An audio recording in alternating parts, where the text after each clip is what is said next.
악인에게 서사를 주지 말라라는 문장을 들어보신 적 있나요? 많이 들었죠. 혹시 이 악인에게 서사를 주지 말라는 이 말에 대해서는 어떻게 생각하세요? 그게 맞는 말인가? 저도 악인 서사 별로 안 좋아해요. 되게 범죄자는 그냥 범죄자로 취급을 해야 된다고 생각을 합니다. 특히 뭐 성범죄나 그런 악독한 범죄를 저질렀을 경우에 굳이 그 사람의 과거나 왜 그 일을 저질렀는지에 대한 이야기를 하면서 그 악인의 뭐 인간적인 모습을 드러낸다고 한다거나 그런 게 오히려 피해자에 대한 2차 가해가 되는 경우도 있고, 그래서 저는 동의하는 편이에요. 약간 애매하기는 한데 뭔가 영구적으로는 이 사람이 왜 범죄를 저지르게 됐는가 그런 연구나 그러니까 사회적인 배경이나 이런 게 필요한 거를 알기는 하지만 실제 범죄가 나타났을 때 우리나라 기사들이 이 사람이 뭐 힘들게 살았고 어렵게 살았고 이런 거보다는 피해자가 얼마나 더 힘들게 살았고 이런 것들에 초점을 안 맞추는 경우가 많고, 또 이 범죄자가 뭐 창창한 20대니까 감형해주고 맞아요. 뭐 이런 부분들 봤을 때 뭔가 공감하기가 어렵죠. 그리고 또 작품으로서 봤을 때도 저는 그 소설이나 영화에서 악인의 서사 부분이 그렇게 와닿지 않고 왜 저런 이야기, 저런 썰을 풀고 있나 싶은 그런 부분들이 좀 있어요. 저도 이제 딱 들었을 때 이 악인에게 서사를 주지 말라라는 이 말은 그냥 딱 맞는 말처럼 들리거든요. 이게 되게 단순한 문장이어가지고 딱 맞다는 말처럼 느껴지지만 또 이 지점에서 어떤 맹점이 있지 않을까 하는 문제를 제기하는 이제 책이 있어서 그 책을 소개하려고 해요. 오늘 들고 온 책은 돌고래 출판사에서 나온 올해 8월에 출간된 제목 악인의 서사라는 책인데요. 이 책은 SF 작가, 평론가, 번역가, 또 편집자 등 다양한 분야에서 일하고 있는 9명의 저자가 악인에게 서사를 주지 말라는 문장에 대해, 그리고 이제 악인의 서사에 대해서 자신의 관점에서 논지를 풀어나가는 글이 한 9편 실린 책이에요. 다 다른 분야에서 일하고 있는 저자, 작가들이지만 조금은 편향된 부분이 있기도 해요. 왜냐면 뭐 한국 문학을 다루는 분들이 더 많다거나 문학 쪽 창작물을 다루는 작가들이 많이 포진되어 있어서 조금은 그쪽에 치중된 이야기긴 한데, 그래도 이 각기 다른 9명의 사람들이 말하는 악인이라든지 악, 그리고 악의 서사에 대한 관점이 다 달라서 그게 좀 재밌기도 하고 그래서 또 좀 어렵기도 한 책이기도 한데요. 오늘은 제가 생각하기에 이제 우리 놀고놀 청취자분들과 그리고 성남고사리단이 흥미를 가질 법한 글을 이제 3편을 중점으로 소개해 보려고 해요. 네.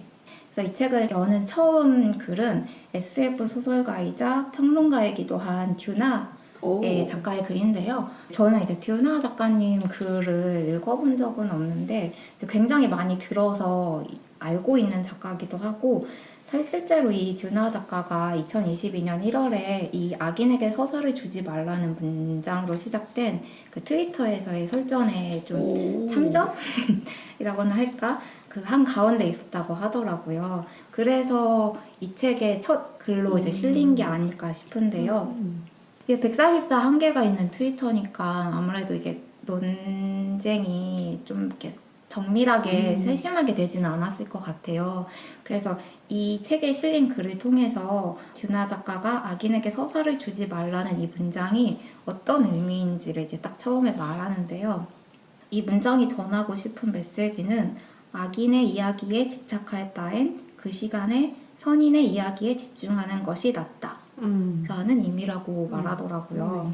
근데 이상하게 저는 이 문장에 막 공감이나 동의가 팍 되지는 않더라고요. 더 이야기가 필요할 것 같았어요. 그래서 뒤에서 얘기를 풀어나가긴 하는데, 이 글에서 듀나 작가가 굉장히 많은 작품과 또 현실에 있는 사건을 언급하는데요.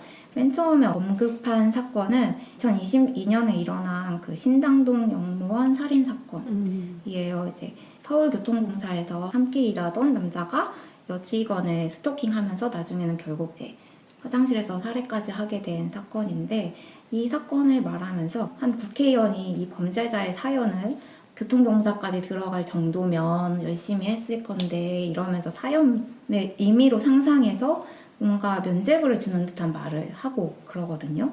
그리고 그 그 가해자와 비슷한 집단의 사람들이 그를 옹호하는 댓글을 뭐 인터넷에 올리기도 하고, 그래서 이 악인에게 사연을 부여하는 일이 되게 위험하다고 말을 해요.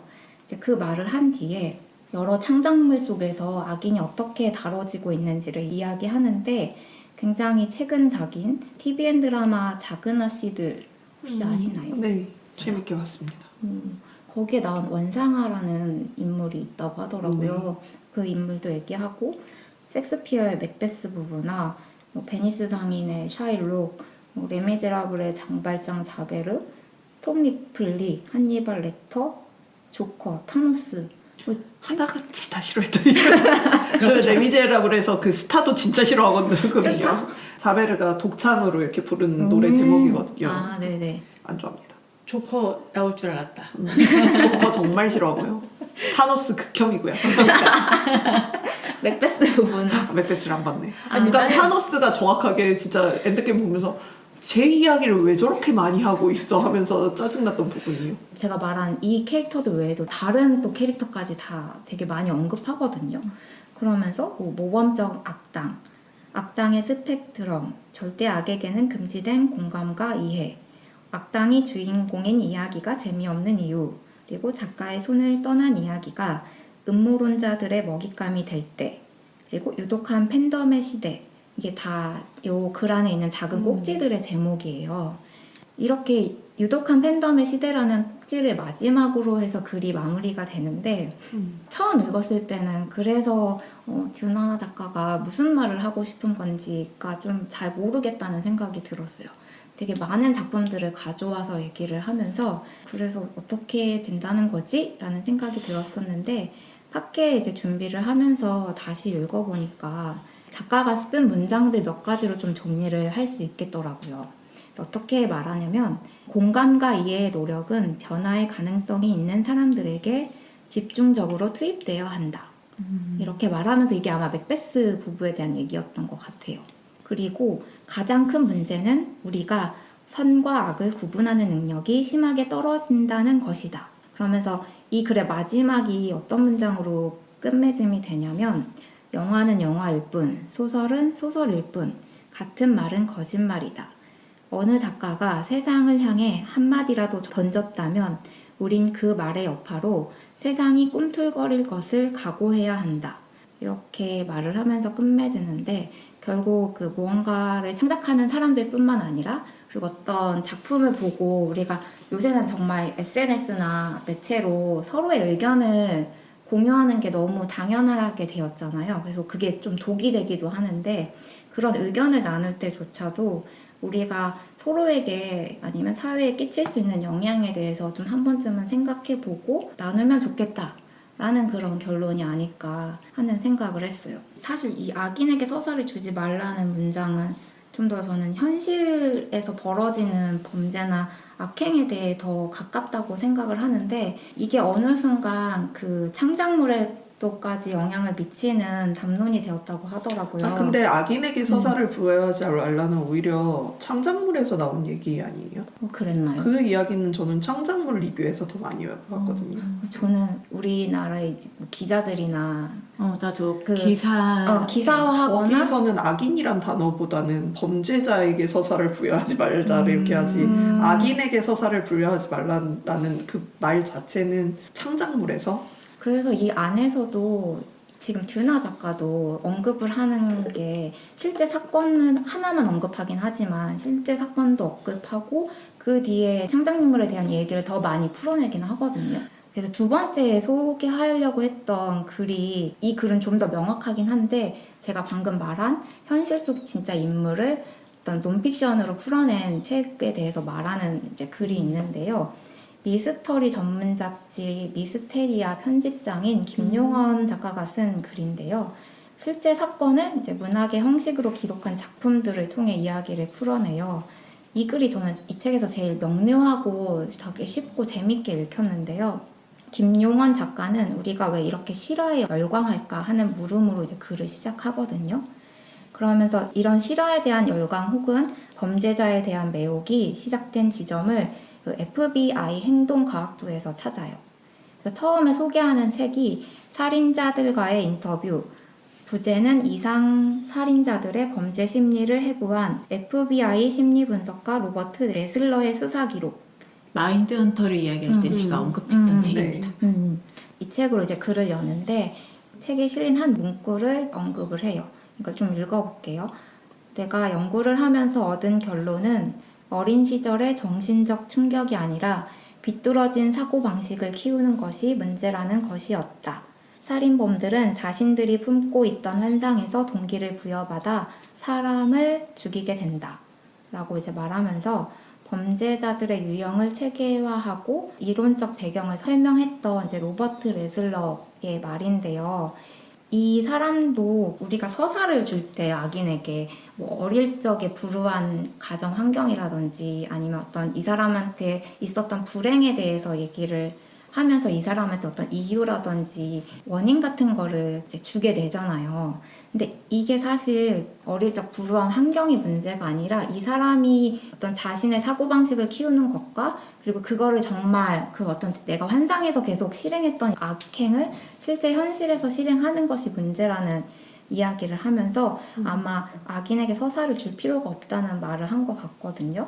이 FBI 행동과학부의 활약이 이제 점점점 이제 늘어나면서 TV 실화 범죄 프로그램의 인기를 불러오기도 하고 또 실제 여러 창작물을 창작하는 작가들에게 영감을 주게 돼서 연쇄 살인과 범죄자에 대하여서 지나치게 많은 매력이 부여되기도 했다는 그런 마이너스적인 영향도 있긴 했었다고 해요. 사실 이제 이 사람은 FBI 요원들은 프로파일링을 하려고 시작을 했던 거긴 한데 그 책이 조금 자극적인 내용을 많이 담고 있긴 해요. 왜냐면 실제 연쇄살인범의 이상한 행동들, 좀 우리가 잘 접하지 못하는 자극적인 내용들이 많이 들어가 있어서 약간 장사도 했다. 저는 그렇게도 좀 생각하긴 하거든요. 그리고 이분이 낸 책이 있고 같은 맞아, 일을 다른 했던 다른 사람. 분이 쓴 책이 있어서 그 책을 더 기반으로 해서 마인드 헌터라는 게 나오긴 했죠.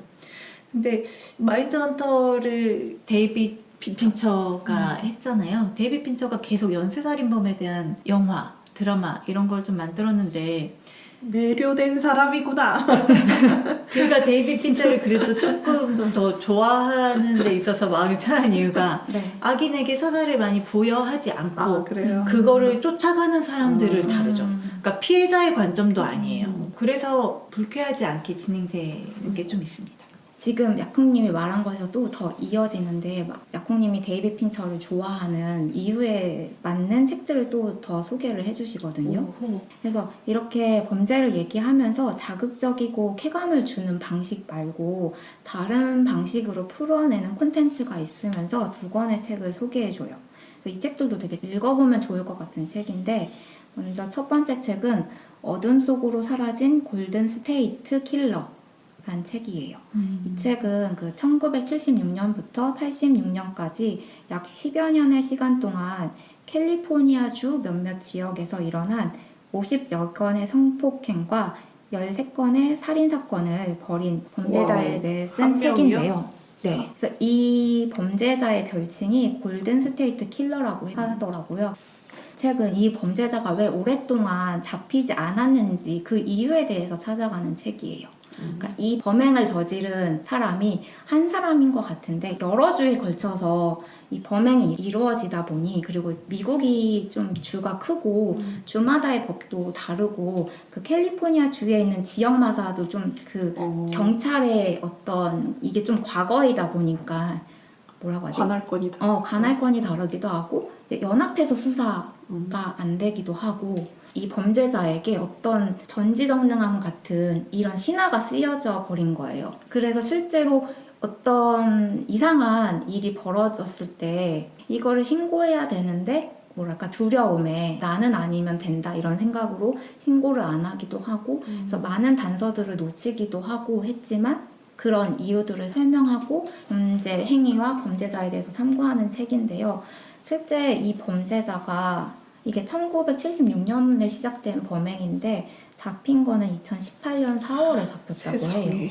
굉장히 오랫동안 잡히지 않은 범죄자였죠. 이 어둠 속으로 사라진 골든 스테이트 킬러를 쓴 작가가 안타깝게도 이 범인이 잡히기 전에 세상을 떠나요. 이런. 그래서 이 범인이 누군지 모르는 채로 책을 만들다가 돌아가시고 이후의 부분, 범인이 잡히고 난 뒤에 후의 이야기는 다른 사람들이 더 조합을 해서 쓴 책이거든요. 근데 이게 범인이 누구인지 모른 채 쓰였던 그 부분이 오히려 더 이 책의 강점이 되었다고 하는데요. 얼굴을 모르는 그 악인을 조명하기보다는 피해자 가족, 또 이제 생존자, 그다음에 수사관들의 삶을 이야기하면서 악을 다루는 방식에 좀 새롭게 다가간 책이라고 하더라고요. 작가가 되게 이런 부분을 잘한 것 같아요.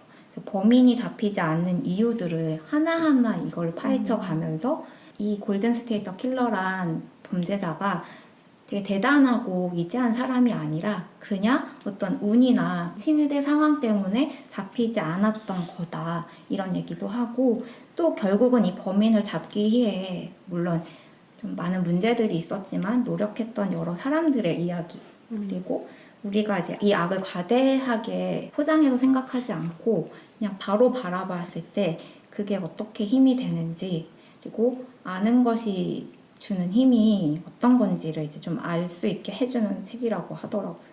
그래서 이 골든 스테이트 킬러는 이제 한국에도 2020년에 알마 출판사에서 번역돼서 출간되었다고 하니까 관심 있으신 분들은 좀 읽어보셔도 제가 읽어보겠습니다. 재미있을 것 같아요. 그리고 이제 두 번째 책은 제목이 그림 슬리퍼, 사우스 센트럴에 사라진 여인들이란 책을 이제 언급하면서 또 다른 방식으로 악을 다룬 책을 말해주는데요. 이 책은 미국 로스앤젤레스의 사우스 센트럴에서 1985년부터 2007년에 이르기까지 20여 년 동안 와, 여기도 오랫동안 했네. 아니 미국 이게 뭐라고 해야 되지? 수사 능력 괜찮은 겁니까?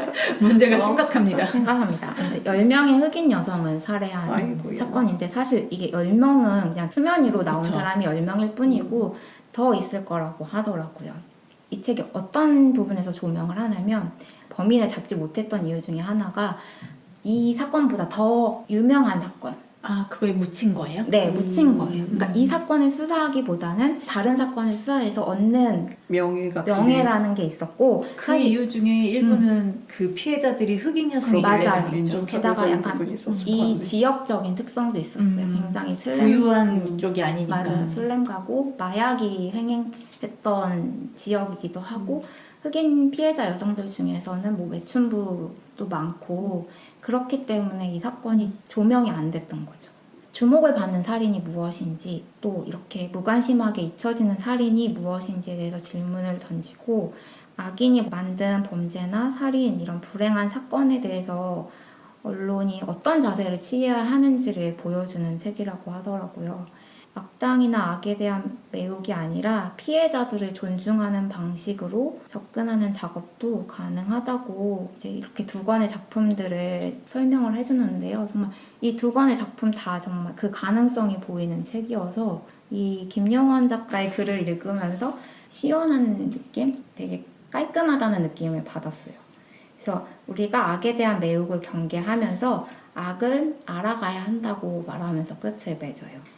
그리고 마지막으로는 이제 문화연구자이자 웹소설 작가인 이흉희 작가가 쓴 글을 이야기해보려고 해요.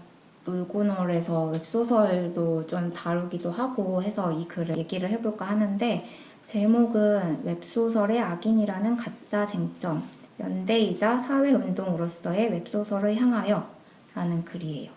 작가가 말하길 악인에게 서사를 주지 말라라는 말이 무색할 정도로 웹소설에서는 악인에게는 어떤 서사조차 주어지지 않는다고 말하는데요. 사이다 패스들이 많거든요. 그들은 희생양입니까?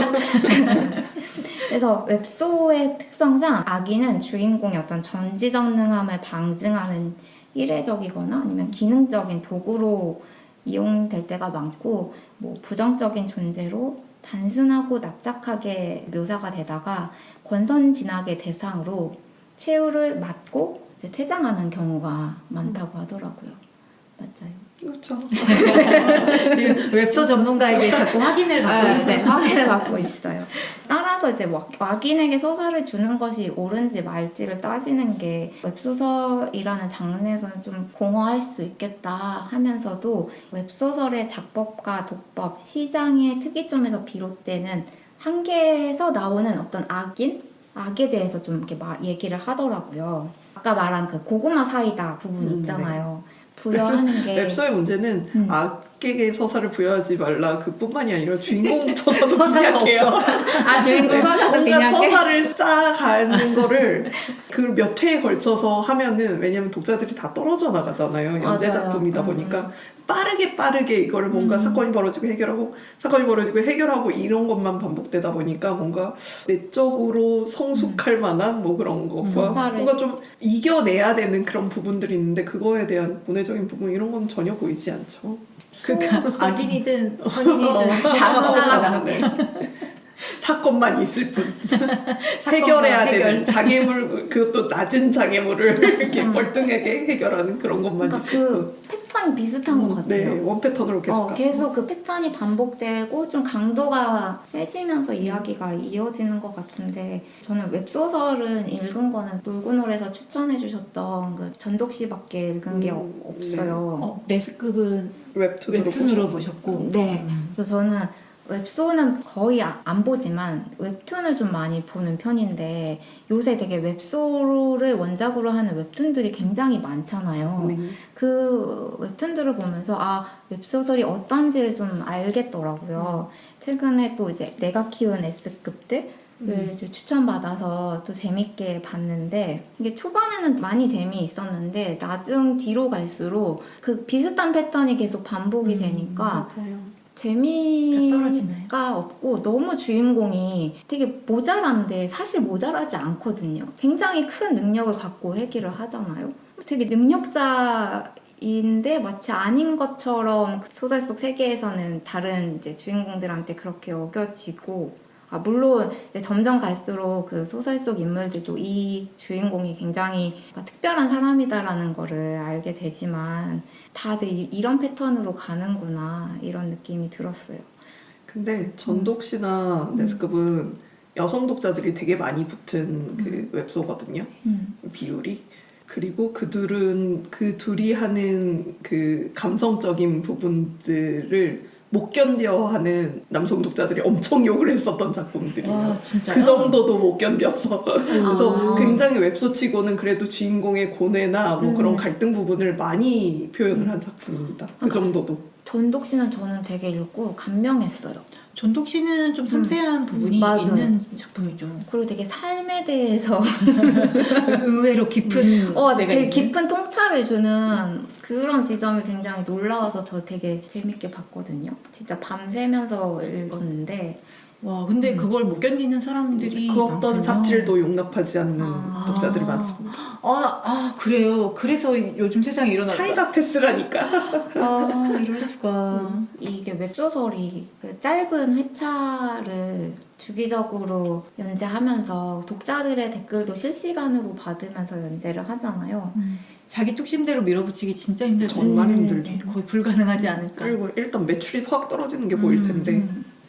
그래서 아까 이 글의 제목이 연대이자 사회운동으로서의 웹소설을 향하여라는 뒤에 글이 더 붙는데 이 작가가 말하는 거는 사실 웹소설에는 비평이 없잖아요. 비평가가 없고 대신 이제 독자들의 댓글이 정말 큰 힘을 발휘하는 부분인데 이 웹소설의 이 시장 형태가 좀 변하고 건강한 비평의 장이 열린다면 웹소설을 소비하는 게 어쩌면 일종의 사회운동으로 변모될 수 있지 않을까 하면서 이제 논지를 펼치는데요.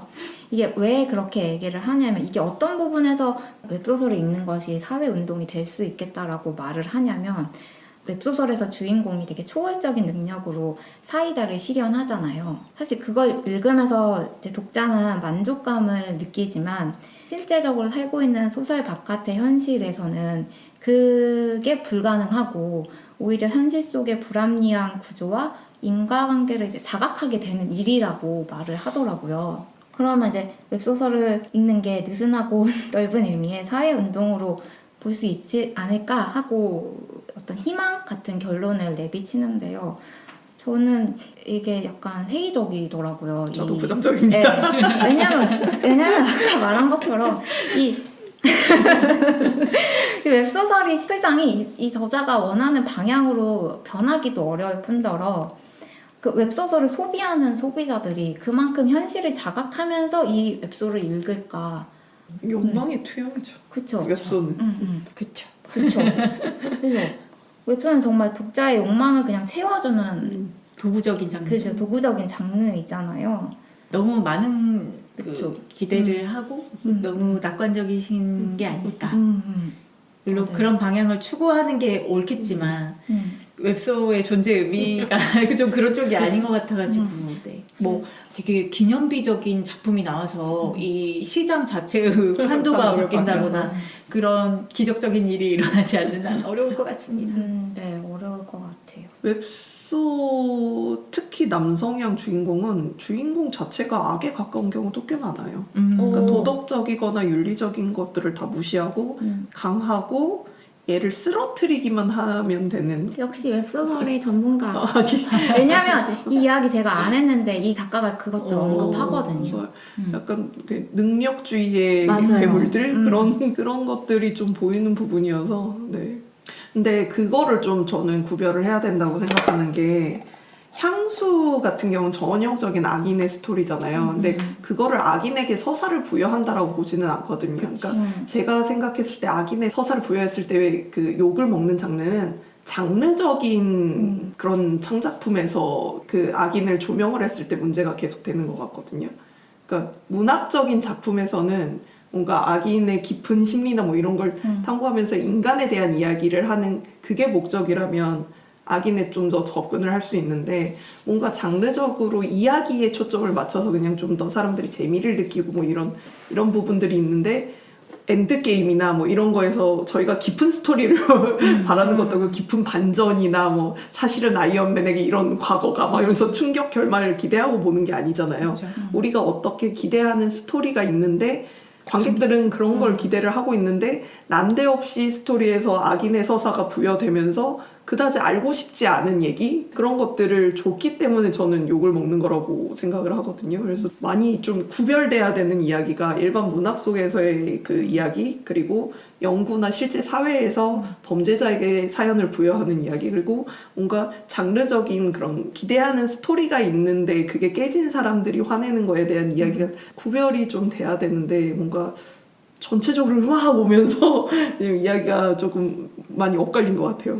저는 이런 주제가 더 부각되게 된 원인 중에 하나가 조커 영화라고 생각을 하는데 조커 영화가 정말 유해한 영화? 이런 식으로 많이 이야기가 됐잖아요. 실제로 뭔가 악영향을 끼치기도 했고 혹시 보셨나요? 안 봤어요. 저도 불쾌할 것 같고 저도 안 봤어요. 보고 싶진 않은데 근데 그 악인 서사가 사람들이 받아들이기에 굉장히 오해할 만한 요지가 많고 너무 히어로처럼 악인인데 그렇게 부각을 하면서 부작용이 많이 생긴 것 같아요. 그래서 이런 고민을 사람들이 좀 많이 하게 된 계기가 또 되지 않았을까.